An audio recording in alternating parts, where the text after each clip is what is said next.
CML, and this is DV. So far in this series, we've been using GitHub Actions and CML, or continuous machine learning, together to do some cool things with ML using continuous integration. We are getting in the spirit of automating as much as possible. And one of the things we've been trying to automate is training or evaluating a model. So far, we have been doing this on GitHub's computers. And the number one question that I hear is, can I use this with my GPU? And the answer is yes. Today I'm going to show you how to use your own GPU as a runner in a continuous integration system.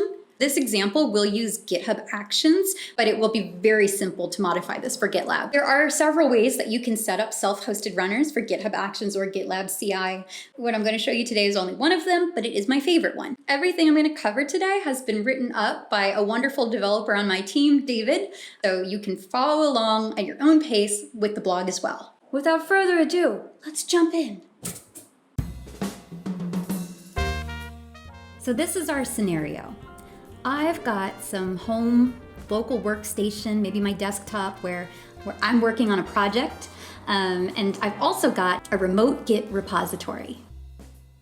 And whenever I make changes to my code, I'm going to git push that change to this repository. If I'm using a continuous integration system like GitHub Actions, then I'm going to be listening for any changes to this repository. So when I detect a push or any of the triggering actions in this repository, I'm going to trigger a workflow. And the workflow is just a recipe. It's basically a set of commands or jobs to run anytime this triggering action happens. If we're using GitHub Actions, then by default, there are a bunch of runners, right? So just computers whose job is to run workflows. And so our GitHub action will trigger a run, and then the result of that run will be returned back to our project repository. And if you are using CML, then you can also have a report added. And so it might have something like a graph, and then that will appear in your pull request.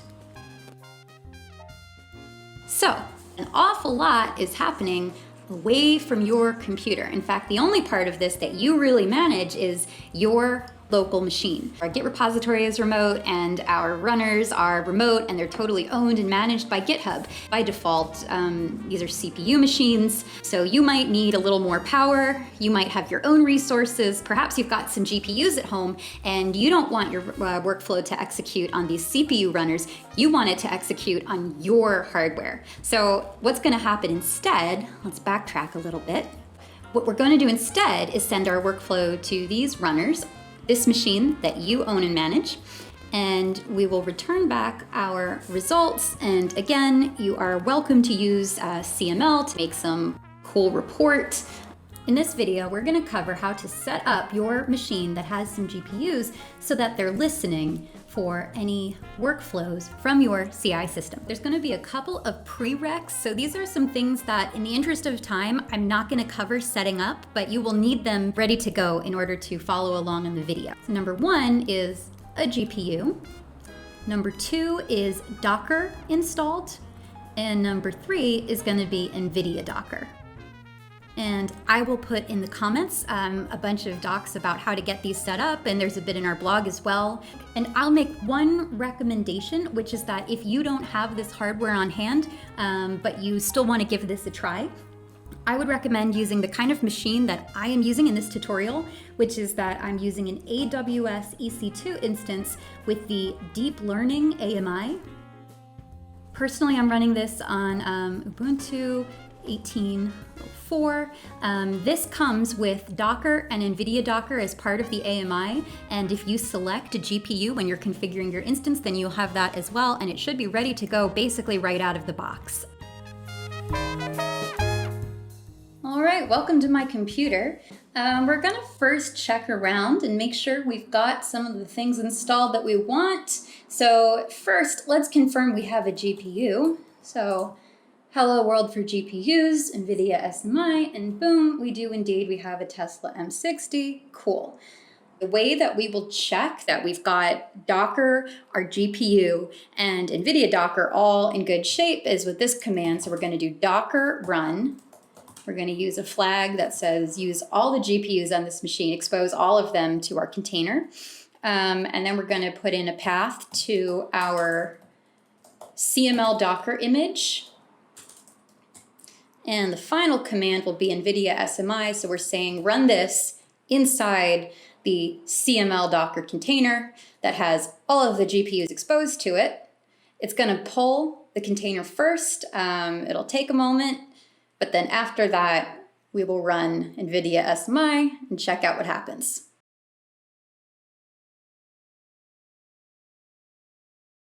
There we go. Cool. All right. See, so our container is working. We can access our GPU through it, so we're in business. All right, so now let's switch over to GitHub, and we're going to set up our project there. We have this project repository. It's just made for the purpose of this demo. There's nothing in it besides a README file. Got this repository, and we're going to create something called a personal access token. So we're going to be able to provide some permissions to our runner. So to create this token, you'll go to Settings, you'll go to Developer Settings, and then Personal Access Tokens, and then we'll create a name for it, Demo GPU, and we're going to select two boxes. We'll select Repo, and we're going to select Workflow, right? So Workflow and Repo permissions. And then we will generate a token, and we're going to copy this to our clipboard. All right, take note. And now let's go back to our computer.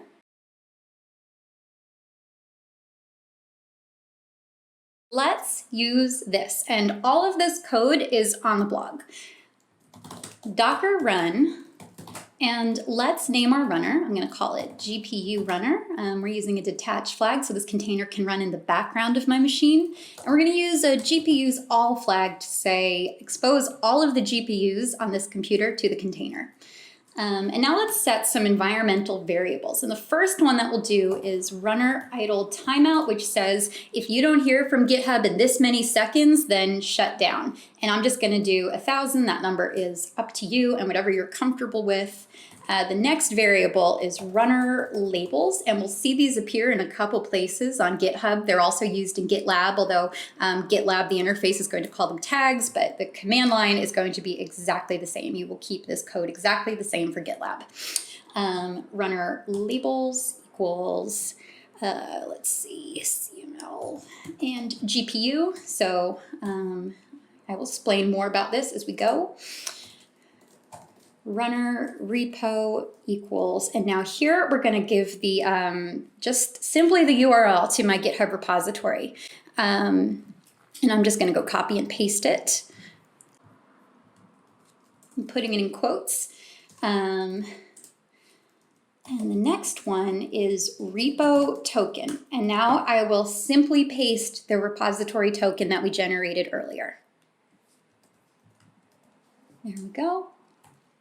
Right, and the last argument is what is the container that we have to pull? Silly mistake, and it is going to be dvc org cml pi 3. There we go. All right, and because of this is detached, it's running in the background now. So do you want proof that that worked? Let's head over to GitHub. Let's go back to our project repository, and we can go to Settings and Actions, and here we go. You can see now that we have a runner, and the tags GPU and CML that we specified are here, and it's idle. It's waiting for a job. So let's give it a job. What we're going to do is go to Code, and we're going to create a workflow file. And workflow files are always in the same place. It can be any YAML, as long, we can choose the name. So let's call it test GPU.yaml, and let's format it. The trick I always do is just go to the CML repository and just copy. So we go to this repository. I can go to the very first example, and I'm going to copy the head of this. All right, so our workflow name, let's call it test GPU. We're going to keep the trigger exactly the same, but we are going to make some changes to runs on. So we're going to change to self-hosted. So before, by default, we were telling GitHub, hey, give us one of your computers that has the Ubuntu operating system on it and run on that. But we're saying, no, we have our own machine now. So self-hosted, and we're going to specify the 2 tags that we provided to make sure it runs on the right runner. So if there were multiple runners and these tags weren't present, it would not choose those runners. We don't actually have to use the container anymore because of the container is on the runner. And now we can enter our workflow. So let's do NVIDIA SMI again and just pipe that into a markdown report, and then we'll use CML send comment to deliver that markdown report. One thing, because kind of want to make this pretty, and right now, so remember NVIDIA SMI prints out that table, and it's beautiful as a table because it's in a fixed width font, and so if we don't specify that this needs to be reported as code, like as a code block format, it's not going to look as nice, so I want to specify that this is a code block here, and so to do that, let's see, I'm just going to create a string. This is the code block delimiter for the Git flavor of Markdown, and I think many others. And now let's do echo code block into our report.